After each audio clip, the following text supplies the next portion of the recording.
ராமேஸ்வரத்தில் காதலிக்க மறுத்த பள்ளி மாணவியை இளைஞர் ஒருவர் கத்தியால் குத்தி கொலை செய்த சம்பவம் அதிர்ச்சியை ஏற்படுத்தி இருக்கிறது. இந்த வெறிச்செயலில் ஈடுபட்ட இளைஞரை தங்களிடம் ஒப்படைக்க கோரி மாணவியின் உறவினர்கள் காவல் நிலையத்தை முற்றுகையிட்டு போராட்டத்தில் ஈடுபட்டதால் பதற்றமான சூழல் நிலவியது. இது பற்றி விவரிக்கிறார் சிறப்பு செய்தியாளர் Ranjith. Over to you Ranjith. வணக்கம் நேயர்களே. தமிழகத்தின் தென்கோடியில் இருக்கக்கூடிய ஒரு மாவட்டத்தில் நடந்த சம்பவம் ஒட்டுமொத்த தமிழகத்தையும் நிலைகுலைய செய்துவிட்டது. குறிப்பா பெண் பிள்ளைகளை பெற்றவர்களுக்கு பேரதிர்ச்சியை உண்டாக்கி இருக்கு. சரி, முதல்ல என்ன நடந்ததுன்னு முதல்ல தெரிஞ்சுக்கலாம். ராமேஸ்வரம் கடற்கரை கிராமங்கள் நிறைய இருக்கு. மீன்பிடி தொழில் செய்து பிழைப்பை நடத்தி வருபவர்கள் தான் இங்கு அதிகம். அந்த வகையில் சேராங்கோட்டை பகுதியைச் சேர்ந்த மாரியப்பன் கவிதா தம்பதியரோட மூத்த மகள் ஷாலினி, இவர் ராமேஸ்வரம் அரசு பெண்கள் மேல்நிலைப் பள்ளியில் +2 படிச்சுட்டு வந்திருக்காங்க. ஷாலினி வழக்கம் போல புதன்கிழமை காலையில் வீட்டில இருந்து பள்ளிக்கு நடந்து போயிட்டு இருந்திருக்காங்க. வீட்டிலிருந்து சுமார் 500 மீட்டர் தொலைவில் சென்று கொண்டிருக்கும் போது அதே சேரங்கோட்டை பகுதியைச் சேர்ந்த முனிராஜ் என்ற இளைஞர் இடுப்பில் மறைத்து வைத்திருந்த கத்தியால் சரமாரியாக குத்தியதில் சம்பவ இடத்திலேயே மாணவி ஷாலினி ரத்த வெள்ளத்தில் கீழே விழுந்து உயிரிழந்து விட்டார். மாணவியோட அலறல் சத்தம் கேட்டு அக்கம் பக்கத்தில் இருக்கக்கூடியவங்க என்னாச்சோ ஏதாச்சோன்னு ஓடி வந்து பார்த்தபோது ரத்த வெள்ளத்தில் கிடந்திருக்கிறாங்க. உடனே 2 வீலரில் தூக்கிக்கிட்டு ராமேஸ்வரம் அரசு மருத்துவமனைக்கு கொண்டு போயிருக்கிறாங்க. ஆனால் மாணவியை பரிசோதித்த மருத்துவர்கள் ஏற்கனவே அவர் இறந்து விட்டதா சொல்லிட்டாங்க. உறவினர்களும் குடும்பத்தினரும் கடும் அதிர்ச்சியில் உறைஞ்சிட்டாங்க. இந்த சம்பவம் அந்த பகுதியில் மிக பெரும் பதட்டத்தை ஏற்படுத்தி இருக்கு. சம்பவம் பற்றின தகவல் கிடைச்சதும் துறைமுக காவல் நிலைய போலீசார் கத்தியால் குத்திவிட்டு தப்பி ஓடிய முனிராஜை கைது பண்ணி அவர்கிட்ட விசாரணை நடத்தினாங்க. இவருக்கு வயது வெறும் 21 தாங்க. மீன்பிடி தொழில் செஞ்சுட்டு வந்திருக்கிறாரு. 2 பேருமே ஒரே தெருவை சேர்ந்தவங்க தான். ஷாலினியை இவர் ஒருதலைபட்சமாக காதலித்து வந்ததாகவும், ஆனால் அந்த காதலை ஏற்க மறுத்ததால் ஆத்திரத்தில் முனிராஜ் ஷாலினியை கொலை செய்ததாகவும் தெரிய வந்திருக்கு. ராமேஸ்வரம் அரசு மருத்துவக் கல்லூரியில் மாணவியின் உடலை பார்த்து அவருடைய தாய் கதறி துடித்த காட்சி பார்க்கவே ரொம்ப பரிதாபமாக இருந்தது. அந்த காட்சிகளை பாருங்க.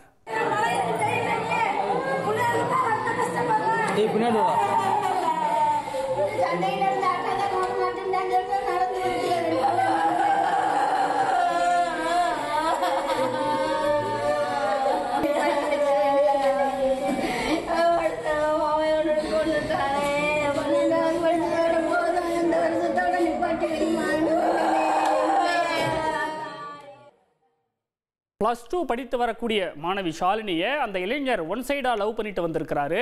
பலமுறை பின்னாடியே ஃபாலோ பண்ணி வந்து தொந்தரவு கொடுத்திருக்கிறாரு. இது பற்றி வீட்டில் அந்த மாணவி சொல்லவே போலீஸில் அவர்களுடைய பெற்றோர் புகார் கொடுத்திருக்கிறாங்க.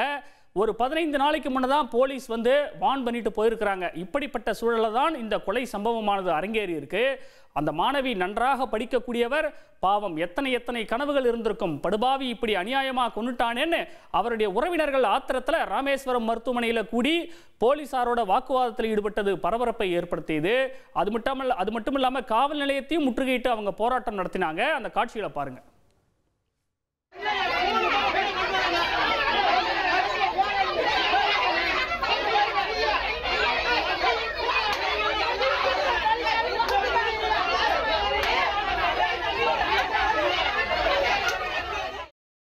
படிக்கிற பொண்ணு படிச்சு பெரிய ஆளா வருவான்னு நினைச்சுக்கிட்டு இருந்தேன், கனவு கண்டுட்டு இருந்தேன், இப்படி கொண்டுட்டானே அப்படின்னு தாயின் கதறல் சத்தம் கேட்கவே முடியல. அந்த பேட்டியையும் பாருங்க.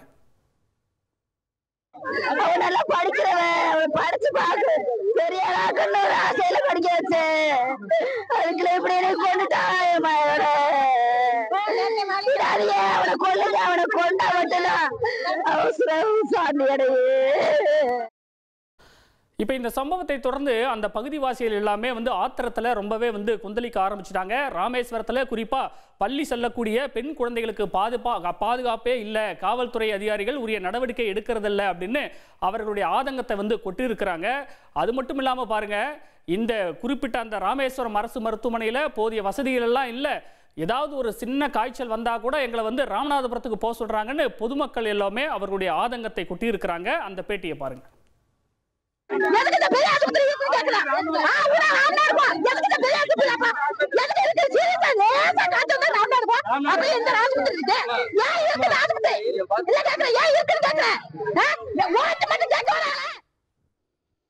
இது போன்ற சம்பவங்கள் தொடர்ந்து நடந்துகிட்டே இருக்கு. கடந்த ஆண்டு கூட பார்த்தோம், சென்னையில் ஒருதலை காதல் விவகாரத்தில் ஒரு கல்லூரி மாணவியை அந்த ரயில் நிலையத்திலே வைத்தே வந்து ரயில் முன் தள்ளி வந்து ஒரு இளைஞர் வந்து கொலை செய்தார். அந்த ஒரு சம்பவமானது நடந்தது. இதே போல தமிழகத்தின் பல்வேறு பகுதிகளில் இது போன்ற கொடுமைகள் தொடர்ந்து நடந்துகிட்டு இருக்கு.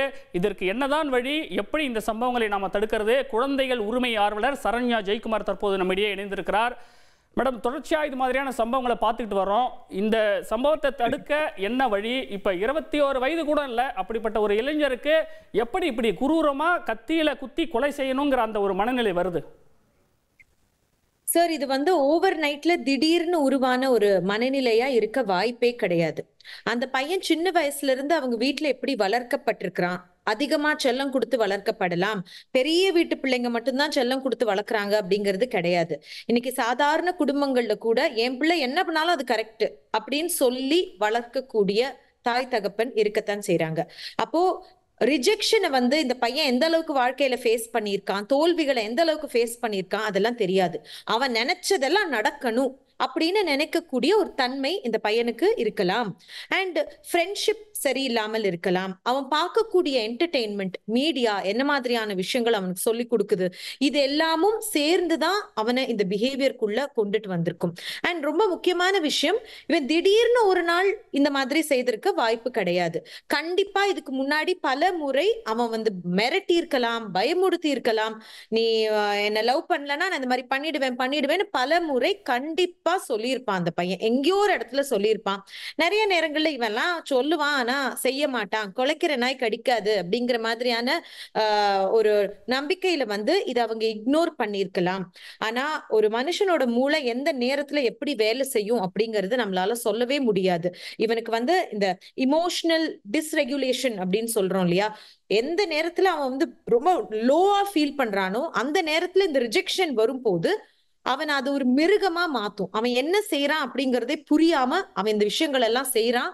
இதற்கான கான்சிக்வன்ஸ் அவனுக்கு புரியுதா இல்லையான்னு எனக்கு தெரியல. அந்த பெண்ணோட வாழ்க்கை போயிடுச்சு, ஆனா அவனோட வாழ்க்கையும் இதுல தொலைஞ்சு போயிடுச்சு அப்படிங்கிறது அவனுக்கு உணரலன்றதுதான் ரொம்ப வருத்தமான விஷயம்.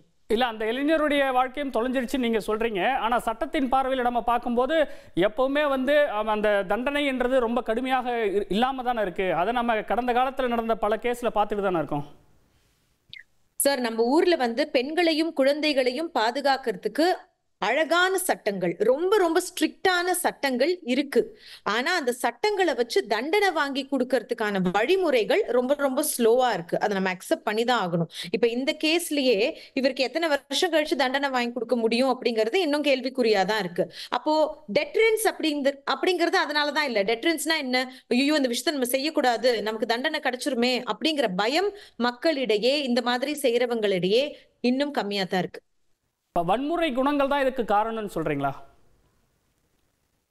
வன்முறை குணங்கள் அப்படின்னா சார், அவருக்கு வன்முறை அப்படிங்கிறது எங்க இருந்து தோணுச்சு, அவருக்குள்ளேயே அது இருக்கா, அது ஒரு பர்சனாலிட்டி ப்ராப்ளமா, வீட்லயே ரொம்ப கோவப்படுற டைப்பா, எல்லாரையும் இழுத்து போட்டு அடிக்கிற டைப்பா, அவர் கோவப்படுறத பார்த்து அவங்க வீட்டுல எல்லாரும் பயந்துக்குவாங்களா?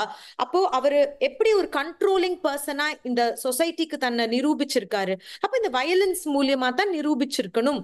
ஒரு நாள் அப்படி சைலண்டா இருக்கிற ஒரு பையன் திடீர்னு இந்த மாதிரி செய்யவே மாட்டான்.